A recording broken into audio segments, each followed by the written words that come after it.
Büyük bir darlığa düştüm sevdiğim. Hangi kapıyı açsam muhalif oluyorum. Ben yandaş değilim, bunu anlatamıyorum. Aşk tutsaklık ister, ben de tutsak kaldım bakışlarında.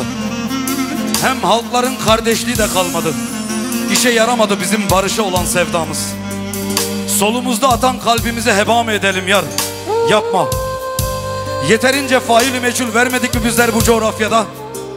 Kanayan bir ülke gibi dilsizim ben yokluğunda. Kurutulmuş gül yaprakları gibi dağılıyorum çehrende. Kendimden eksiliyorum yar, sırf sana tamamlanabilmek için. Beni ülkem gibi parçalara ayırma. Kalbimin kasıklarında bir Mezopotamya türküsü alevlenir. İsyanlarım içimde hep eriyip gitti. Direnen yüreğimi, kavgaya tutuşan bileğimi sabi bir aşka ipotek ettim ben. Beni hor görme sevdiğim, ecite pırhezdikim. Gülüşünü kaçırma benden, gülüşünü kaçırma benden. Ecite pırhezdikim, ecite pırhezdikim.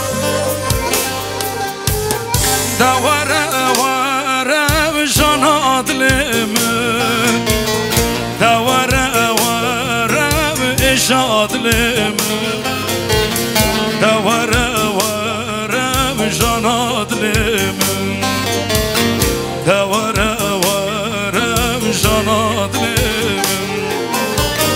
davara vara jana adlımı, davara adlımı, davara vara can adlımı, davara vara can adlımı.